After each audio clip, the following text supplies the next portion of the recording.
Students, last class आप लोगों ने सीरीज कॉम्बिनेशन और पैरेलल कॉम्बिनेशन देखा था और मैंने आपको कुछ क्वेश्चंस भी कराए थे सीरीज कॉम्बिनेशन और पैरेलल कॉम्बिनेशन से, जो मैंने ट्रिक से बताया था कि पोटेंशियल डिफरेंस के ट्रिक से आप किस तरीके से बहुत टफ से टफ सर्किट को ही आप इजीली सॉल्व कर पाओगे। ठीक है ना। तो आज हम लोग उस पर कुछ क्वेश्चंस करेंगे, उसके बाद आगे हम लोग थ्योरी देखेंगे। ठीक है, कंटिन्यू रहिएगा आप लोग। तो देखिए, मैंने एक क्वेश्चन लिखा है, एक सर्किट है, आपको दिख रहा है एक सर्किट, ये पॉइंट ए है और ये पॉइंट बी है। इसमें क्या करना है, find the equivalent resistance between the point A and B. A and B point पे आपको क्या करना है, इक्विवेलेंट रेजिस्टेंस फाइंड आउट करना है। देखिए, बहुत आसान सा क्वेश्चन है, लेकिन अभी आप लोग क्लास 10th में हो और 10th में क्या होता है ना कि ये आप न्यू चीज़ पढ़ रहे हो। ठीक है ना, रेजिस्टेंस निकालना सीरीज में है कि पैरेलल में है, तो जिसकी प्रैक्टिस हो जाती है उनके लिए बहुत आसान हो जाता है। अगर आप प्रैक्टिस करोगे तो आप बहुत आसानी से सारे सर्किट को सॉल्व कर पाओगे, लेकिन अभी आप लोग नए नए सीख रहे हो, थोड़ी सी मुश्किल होती है। तो चलिए, मैं आपको सब दो तरीके से बताऊंगी। एक जनरली जो करंट आप लोग जानते हो कि सीरीज में करंट क्या होती है, सेम होती है, और पैरेलल में करंट डिफरेंट होती है। जैसे मान लेते हैं, देखिए आपको मैंने एरो बनाया है कि इस पॉइंट से करंट इंटर कर रहा है। ठीक है ना, यहां से कुछ आई करंट आएगा, तो यहाँ इस डायरेक्शन में कुछ I1 जाएगा और इस डायरेक्शन में कुछ I2 जाएगा। ठीक है ना। अब ये I1 करंट इसमें भी जाएगा, I1 करंट इसमें भी जाएगा, यही I1 करंट इसमें भी आएगा, यही I1 करंट इसमें भी आएगा। ठीक है ना। और देखिए, अब यहां से I2 आया तो ये यहां भी I2 आएगा, और यहां भी I2 आएगा, और यहां भी I2 आएगा, और ये I2 I1 यहां से क्या होगा, बाहर चला जाएगा। ठीक है ना, जो करंट आया वो क्या होगा, बाहर चला जाएगा। तो ये इस तरीके से आप सॉल्व कर सकते हो। यानी कि इस दोनों सर्किट में क्या हो रहा है, करंट सेम हो रहा है, करंट सेम हो रहा है, यानी कि ये दोनों सर्किट किस में है, सीरीज में है। यानी कि ये दोनों सर्किट आपका किस में है, सीरीज में है। तो आप आर इक्विवेलेंट उसके अकॉर्डिंग निकालेंगे, तो R1 प्लस R2 करेंगे, तो R1 हमारा कितना है 2.5 और प्लस आपका है 2.5 और 0.5, तो आपका कितना हो जाएगा 0.5 और 5 कितना हो जाएगा 3 हो जाएगा। ठीक है ना, 3 ओम आ गया आंसर मेरा। अब इस दोनों के अकॉर्डिंग देखिए, ये दोनों भी आपका सीरीज में है, इसमें भी सेम करंट आ रहा है, इसमें भी सेम करंट आ रहा है, तो इसके अकॉर्डिंग आर इक्विवेलेंट निकालेंगे तो क्या हो जाएगा 3.5 ओम प्लस 8.5 ओम। ठीक है ना, कितना हो जाएगा 12 ओम आ जाएगा। ठीक है। अब देखिए, अब ये दोनों सीरीज में था, ये दोनों सीरीज में था। अब इसको कुछ मैं इस तरह से लिख सकती हूं, मैं यहां पे लिख दे रही हूं, ये फिगर को कुछ मैं ऐसे बना दूं, ये ऐसे दिख रहा है आपको, इस तरह से ये दिख रहा है, इस तरीके से हो गया, ये पॉइंट हो गया। इसका हम लोग को 3 ओम निकला इक्विवेलेंट, इसका इक्विवेलेंट 3 ओम निकला, और इसका इक्विवेलेंट हमको निकला कितना निकला 8.5 ओम, सॉरी 12 ओम। अब आप देखिए, ये दोनों किस में है, पैरेलल में है, पैरेलल में है ना, तो आप पैरेलल में निकाल लीजिए 1/R equivalent is equal to 1/R1 plus 1/R2, R equivalent 1/3 plus 1/12 कितना हो जाएगा 1/R इक्विवेलेंट 3 और 12 का कितना हो जाएगा 12 अगर लेते हैं तो कितना आ गया 5/12 आ गया, 5/12, यानी कि R इक्विवेलेंट आपका कितना आ जाएगा 12/5 ओम। अब आंसर सही है कि नहीं है, तो सही है आंसर कि नहीं है, देखिए इसको सॉल्व करिएगा तो 5 2 10 और 5 4 20, यानी कि 2.4 ओम। देख लीजिए आंसर हमारा सही है, क्योंकि मैंने आपको बताया था कि पैरेलल में जो वैल्यू आता है, जो उसका मिनिमम वैल्यू दिया हुआ उससे भी कम आता है। पैरेलल में जो वैल्यू आता है वो उसके मिनिमम वैल्यू से भी कम आता है, तो इसका मिनिमम वैल्यू पैरेलल में 3 दिया हुआ है, 3 से भी कम आया, यानी कि मेरा आंसर सही है। समझ में आ गया। एक तो हो गया, इस तरीके से आप करंट डिवाइड करके इक्वली आप निकाल सकते हो हर का रेजिस्टेंस। ठीक है। अब नेक्स्ट मेथड जो मैं बताती हूँ पोटेंशियल डिफरेंस के मेथड से, देखिए हर बच्चों को अलग अलग तरीके से समझ में आता है, तो जिनको जिस मेथड से समझ में आएगा, जिनको रेजिस्टेंस जैसे समझ में आ रहा बनाना, आप उस तरीके से बनाइए, बहुत तरीके से बनता है। ठीक है ना, तो मेन तो समझ में आना चाहिए, और प्रैक्टिस आपकी अगर रहेगी तो बहुत टफ से टफ क्वेश्चन को आप इजीली कर पाओगे, बस प्रैक्टिस चाहिए इसमें। अब देखिए मैं क्या करती हूँ, अब ये अब इसको मैं इरेज ही कर देती हूँ। ठीक है ना, तो मैं इरेज कर देती हूँ, और मैं अब नेक्स्ट जो सेम क्वेश्चन को ही मैं अलग से मेथड से बताती हूँ। ठीक है ना, सेम क्वेश्चन को ही मैं दूसरे मेथड से बताती हूँ। जैसे देखिए, ये मेरा सर्किट था, है ना, ये था हमारा 0.5 ओम का, और ये वाले सर्किट हमारा 2.5 ओम का था। ये सर्किट हमारा कितना है, 2.5 ओम का है। और ये सर्किट हमारा है 3.5 ओम। और ये सर्किट जो लास्ट वन है ये हमारा है 8.5 ओम। ठीक है ना, 8.5 ओम का है। और ये पॉइंट हमारा ए है और ये पॉइंट हमारा बी है। देखिए जिस पॉइंट पे निकालने बोलेगा, सबसे आसान सा तरीका क्या है, जिस पॉइंट पे निकालने बोलेगा आप उस पॉइंट पे एक बैटरी अप्लाई कर दो, बैटरी लगा दो। जिस पॉइंट पे निकालने बोला मैंने एक बैटरी लगा दिया V का, ठीक है ना। तो V के इस पॉइंट पे क्या हो जाएगा, V के इस पॉइंट पे जो मान लिया V मान लिया मैंने, और इस पॉइंट पे 0 मान लिया। ठीक है ना, क्या किया, एक पॉइंट को V माना और एक पॉइंट को 0 माना। अब आप यहां पर V पॉइंट लिखो और 0 पॉइंट लिखो, लिख दिया। अब V और 0 के बीच में देखो कितना रेसिस्टेंस है, V और 0 के बीच में दो रेसिस्टेंस, 8.5 ओम का और 3.5 ओम का मैंने लिख दिया। 8 दोनों के बीच में ये रेसिस्टेंस, V और 0 के बीच में ये रेसिस्टेंस, देखिए ये है 0.5 ओम का और 2.5 ओम का। देखिए आप जैसे ही बैटरी लगाएं, बैटरी के एक पॉइंट को मैंने V मान लिया और एक पॉइंट को 0 मान लिया। V और 0 को यहां पर लिखा मैंने, V और 0 जो पॉइंट मैंने माना है उसको लिख दिया। उसके बाद देखा V और 0 के बीच में कौन कौन सी सर्किट है। अब देखिए V और 0 के बीच में ये सर्किट है, इस दोनों को मैंने लिख दिया। ठीक है ना, ये दोनों सर्किट है, लिख दिया। V और 0 के बीच में ये दोनों सर्किट है, इस दोनों को लिख दिया। ठीक है, अगर यहां पर भी एक सर्किट रहता इस तरीके से, ठीक है ना, इस तरीके सर्किट रहता तो V और 0 के बीच में एक और सर्किट आ जाता इस तरीके से पैरेलल में। समझ में आ रहा है। तो जैसा भी सर्किट हो, जिस तरीके का भी सर्किट हो, अगर आपका कंसेप्ट क्लियर होगा, अभी तो ये बहुत आसान सा सर्किट है, ये इसमें कुछ है ही नहीं है, ये बहुत आसान सर्किट है। अभी आपको कॉम्प्लिकेटेड सर्किट मिलेगा आगे जा करके, तो आप कोशिश करिएगा कि इस पॉइंट से बना लें। ठीक है ना, आप एक पॉइंट को V मान लो, एक पॉइंट को 0 मान लो, उस तरीके से भी आप कर सकते हो। उसके बाद आप करंट डिवाइड करके कर सकते हो, जो मेथड हम लोग जानते हैं कि सीरीज में करंट सेम होता है और पैरेलल में करंट क्या होता है, करंट डिफरेंट होता है। तो इससे पहले जो मैंने मेथड बताया था सेम बताया था, तो आपको जो आसान लगता है आप बनाइए। ठीक है ना, चलिए अब हम लोग नेक्स्ट क्वेश्चन करेंगे। नेक्स्ट क्वेश्चन हम लोग करेंगे सर्किट वाला, उससे पहले हम लोग कुछ पढ़ लेंगे, उसके बाद हम लोग सर्किट वाले क्वेश्चंस करेंगे। सर्किट्स वाले क्वेश्चन आप लोग को सर्किट में सॉल्व करना होगा, इक्विवेलेंट रेजिस्टेंस निकाल करके उसमें करंट निकालना होगा, हर एक का वोल्टेज बताना पड़ेगा। तो आसान इसीलिए नहीं है क्योंकि इसमें एक में 2-3 क्वेश्चंस को ऐड कर देता है। ठीक है ना, अब हमारा जो टॉपिक है वो सबसे है आसान सा टॉपिक है, advantage of parallel combination, advantage of parallel combination,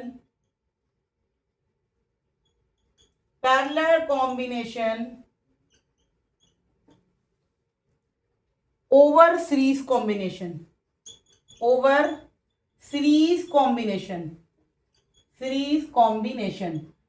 ठीक है ना। पैरेलल कॉम्बिनेशन का क्या एडवांटेज है सीरीज कॉम्बिनेशन से, ठीक है ना, पैरेलल कॉम्बिनेशन का क्या एडवांटेज है सीरीज कॉम्बिनेशन से। ठीक है, तो सबसे पहला एडवांटेज है, ये इंपॉर्टेंट है, एग्जाम में इससे क्वेश्चंस आते हैं। ठीक है ना, एग्जाम्स में क्वेश्चंस आते हैं, इसलिए ये इंपॉर्टेंट है, आप इसको स्किप ना करिएगा। ठीक है ना, तो सबसे पहला है each appliances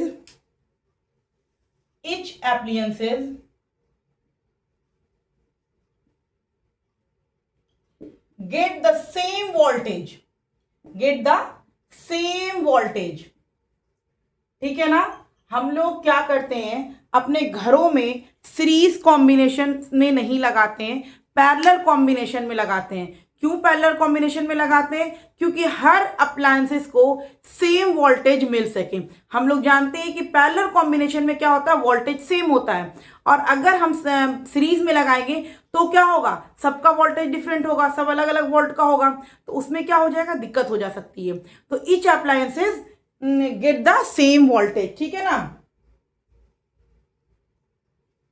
जैसे हमारे घर में जनरली जो वोल्टेज की सप्लाई आती है वो 220 वोल्ट आती है, जनरली हमारे घर में 220 वोल्ट की सप्लाई आती है। इसी 220 वोल्ट में आपका फैन भी चल रहा है, 220 वोल्ट में आपका बल्ब भी है, वॉशिंग मशीन भी है, टीवी भी है, सब कुछ यही 220 वोल्ट में सब कुछ वर्क कर रहा है। तो इसीलिए पैरेलल जो है बेस्ट है सीरीज से। समझ में आया आपको? क्योंकि सीरीज में क्या होता है, वोल्टेज सबका अलग अलग होता है। तो अगर 220 वोल्ट हमारे घर में आ रहा है, मान लिया कि वॉशिंग मशीन मैंने यूज किया, वॉशिंग मशीन आपका ले लिया, मान लिया कि 200 वोल्ट ले लिया, तो आपके पास कितना बचा, सिर्फ 20 वोल्ट बचा। तो इससे क्या होगा, और सब जो अप्लायंसेस होगा वर्क नहीं करेगा प्रॉपर। इसीलिए हम लोग पैरेलल कॉम्बिनेशन का यूज करते हैं ताकि सबको इक्वल वोल्टेज मिल सके। तो ये फर्स्ट पॉइंट है आपका, एग्जाम्स में क्वेश्चंस आते हैं। अगर 3 नंबर्स में आएंगे तो 3 पॉइंट बनाइएगा, और अगर 5 नंबर में क्वेश्चन आएंगे तो 5 पॉइंट बनाइएगा, ठीक है ना? आप नंबर दे करके आप आंसर लिखिएगा। चलिए नेक्स्ट हम लोग देखेंगे नंबर 2 पॉइंट जो है हमारा। 1 पॉइंट आपको समझ में आ गया, each appliances get the same voltage. और अगर सीरीज में रखाते तो हम लोग को क्या होता कि हर के लिए अलग अलग वोल्टेज देना पड़ता। अब नेक्स्ट 2 है, एच या इंडिपेंडेंटली लिख लीजिए, independently control of each appliances। ठीक है ना, independently control of each appliances. जैसे हम लोग क्या करते हैं, अगर हम लोग रूम में है, अभी जनरली ठंड के टाइम में क्या होता है, हम लोग को फैन की जरूरत नहीं पड़ती है, हम लोग क्या करते हैं, फैन का स्विच को बंद कर देते हैं, सिर्फ बल्ब चाहिए, सिर्फ बल्ब ऑन रखते हैं। तो ये क्यों होता है, क्योंकि हमारा जो सर्किट है वो किस चीज में, पैरेलल में। अगर सीरीज में रहता तो क्या होता कि वो जो, अगर आप एक बल्ब बंद किए तो घर का पूरा लाइट बंद हो जाएगा, अगर सीरीज में होगा तो। लेकिन पैरेलल की ये मेरिट से, अगर आपको बल्ब बंद करना है तो बल्ब बंद कीजिए, फैन बंद करना है तो फैन बंद कीजिए, आपको जो अप्लायंसेस बंद करना है वो करिए, जिसको ऑन करना है करिए। तो ये पैरेलल कॉम्बिनेशन की वजह कर हो रहा है। अगर सीरीज में करते तो एक को अगर मैंने स्विच ऑफ किया तो पूरा ही स्विच ऑफ होता, एक ऑन किए तो पूरा ऑन हो जाता। जैसे अगर मान लिया कि हम लोगों ने सीरीज कॉम्बिनेशन किया और हम लोगों को क्या करना है कि सिर्फ फैन ऑन करना है, तो क्या होगा, जैसे ही आप फैन का स्विच दोगे, अगर वो सीरीज कॉम्बिनेशन में, तो उस रूम की हर एक अप्लायंसेस क्या हो जाएगा, स्टार्ट हो जाएगा। तो पैरेलल कॉम्बिनेशन का ये मेरिट्स है कि पैरेलल कॉम्बिनेशन होने की वजह कर हमको जो जरूरत होती है हम उसी के अकॉर्डिंग उसको ऑन ऑफ करते हैं। ठीक है, यही पॉइंट है, independently control of each appliances. Clear है पॉइंट?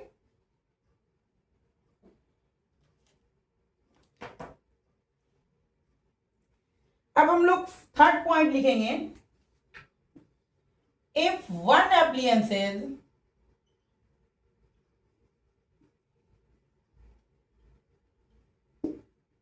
fail,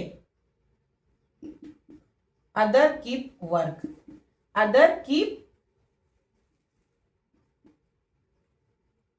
working. ठीक है ना? देखिए, अगर आपका एक एप्लायंसेस क्या हुआ, अगर आपने मान लिया कि आपके घर का फैन खराब, रूम का फैन खराब हो गया। अब ऐसा तो नहीं होता है कि रूम का फैन हुआ तो उसके लिए बल्ब भी खत्म हो गया, वहां ट्यूबलाइट जो लगी वो भी चला गया, या कोई भी इलेक्ट्रिकल एप्लायंसेस वहां पे लगे तो वो भी खत्म हो गए, ऐसा तो नहीं होता है। तो जो एक अगर खराब हुआ, एक में कुछ डैमेज आया, तो सिर्फ वही खराब होता है। क्यों? क्योंकि ये सब पैरेलल में है। अगर सीरीज में रहता तो क्या होता, अगर आप यहाँ पर कोई अप्लायंसेस है, यहाँ पर अगर वो अप्लायंसेस खराब हुआ तो हर एक अप्लायंसेस क्या होता, खराब हो जाता। तो पैरेलल कॉम्बिनेशन का ये भी एडवांटेज है। समझ में आ रहा है कि अगर कोई एक चीज वर्क नहीं कर रहा है तो और सब वर्क करेगा। ठीक है ना, कोई दिक्कत नहीं है। अब हम लोग क्या कहते हैं, नंबर 4 पॉइंट, नंबर 3 पॉइंट तक आप लोगों को समझ में आ गया। एग्जाम्स में क्वेश्चंस आते हैं, इसीलिए आप लोग ध्यान से रखिएगा। लो ओवरऑल रेसिस्टेंस, देखिए ओवरऑल रेजिस्टेंस आप लोग को मैंने बताया, आप लोग को जब मैंने क्वेश्चंस करा रही थी तो मैंने बताया कि अगर आप पैरेलल रेजिस्टेंस में आप आर इक्विवेलेंट जब निकालते हो तो उसमें से मिनिमम में से भी रेजिस्टेंस का वैल्यू क्या हो जाता है, कम हो जाता है। समझ में आ रहा है? तो अगर हम लोग पैरेलल कॉम्बिनेशन करवाए हैं तो रेजिस्टेंस का वैल्यू बहुत कम होगा। रेजिस्टेंस का वैल्यू अगर कम होगा तो क्या होगा, करंट हम लोग को बहुत ज्यादा मिलेगा। जैसे हम लोगों ने पढ़ा है ना, V is equal to I are.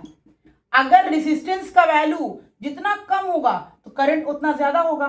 तो हम लोग जो पैरेलल कॉम्बिनेशन होता है उसका रेजिस्टेंस क्या होता है, बहुत कम होता है, जिसकी वजह कर हमको बहुत ज्यादा करंट मिलता है। रेजिस्टेंस डिक्रीज, आप ऐसे लिख सकते हैं, resistance decrease, resistance decrease, current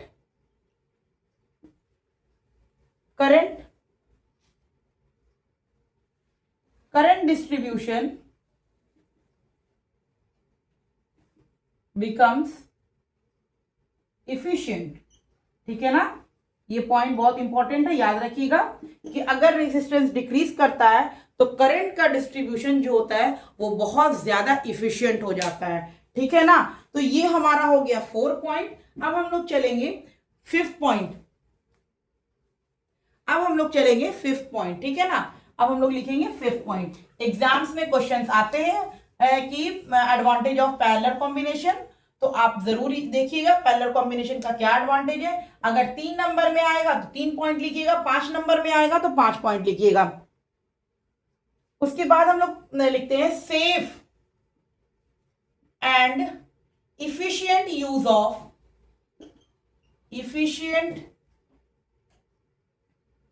of power. ठीक है ना, तो सेफ भी है और इफिशिएंट भी यूज है। अगर मान लिया कि हमको क्या बल्ब नहीं ऑन करना है, हम लोग क्या करेंगे, बल्ब को बंद कर देंगे। समझ में आ रही है बात, बल्ब को नहीं ऑन करेंगे। समझ में आ रही बात, क्लियर है पॉइंट आपको? तो हम लोग को पावर क्या हो जाएगा, पावर भी हमारा सेव हो जाएगा। जैसे हम लोग क्या है, बहुत सारे आज के बच्चे क्या करते हैं, रूम में अगर आपके फैन ऑन है, बल्ब ऑन है, तो आप उसको छोड़ करके वैसे निकल जाते हो। ठीक है ना, तो वो भी हमारा एक क्या है।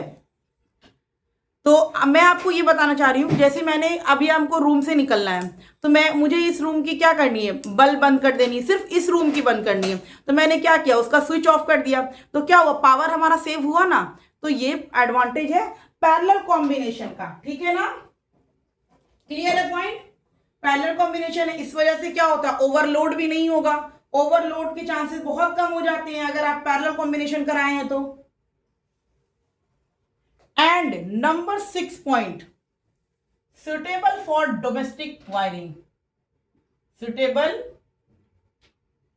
for domestic firing। ठीक है ना, suitable for domestic firing, sorry firing नहीं, wiring, I am so sorry, by mistake. ठीक है ना, तो देख लीजिए ये 6 पॉइंट मैंने लिखा है, advantage of parallel combination over series combination.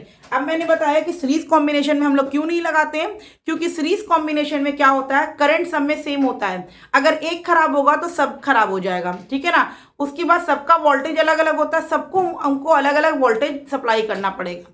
उसके बाद सबसे बड़ी डीमेरिट से कि अगर आपके घर की बाय मिस्टेक एक भी कुछ खराब होता है तो पूरे घर की लाइट क्या हो जाएगी, खत्म हो जाएगी। इसीलिए हम लोग सीरीज कॉम्बिनेशन का नहीं यूज करते हैं, पैरेलल कॉम्बिनेशन का यूज करते हैं। आई होप कि आप लोग को ये समझ में आ गया होगा कि क्यों हम लोग पैरेलल कॉम्बिनेशन को यूज करते हैं सीरीज कॉम्बिनेशन की जगह पर।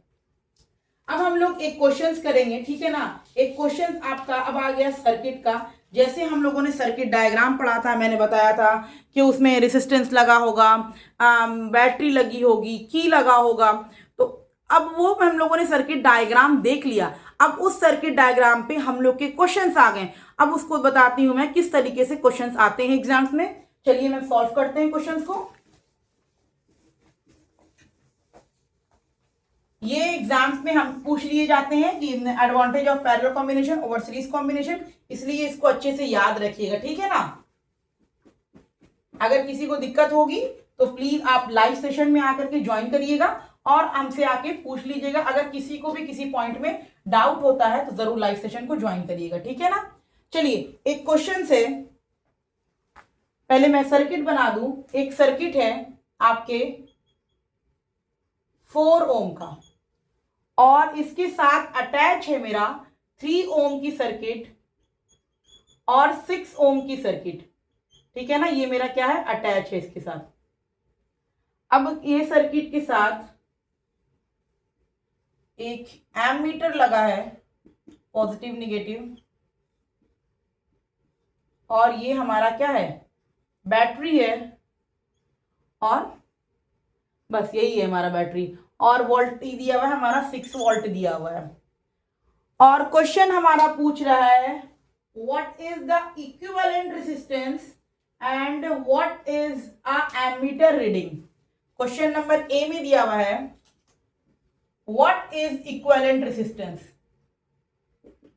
Equivalent resistance. ठीक है ना, यानी कि आपको क्वेश्चन में पहला में क्या निकालना है, इक्विवेलेंट रेजिस्टेंस निकालना है, इक्विवेलेंट रेजिस्टेंस आपको निकालना है। दूसरा में आपको बोल रहा है व्हाट इज एमीटर रीडिंग, या आप सिर्फ एमीटर रीडिंग लिख लो, एमीटर रीडिंग पूछ रहा है, एमीटर रीडिंग।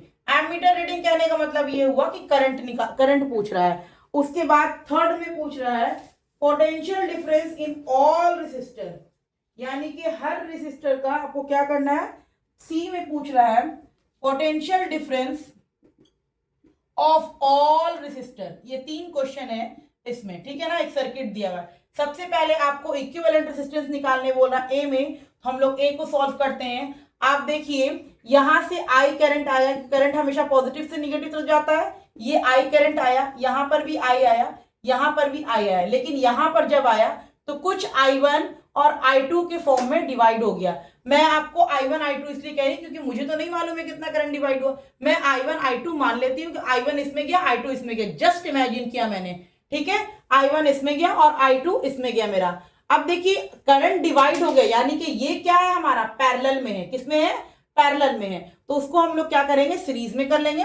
तो क्या हो जाएगा, ये तो मेरा 4 ओम ऐसे ही रह गया, और ये हमारा जो होगा, ये दोनों हमारा किसमें है, पैरेलल में है। तो 1/R equivalent is equal to 1/R1 plus 1/R2 करते हैं, तो 1/3 प्लस 1/6 करेंगे तो आपका क्या आ जाएगा,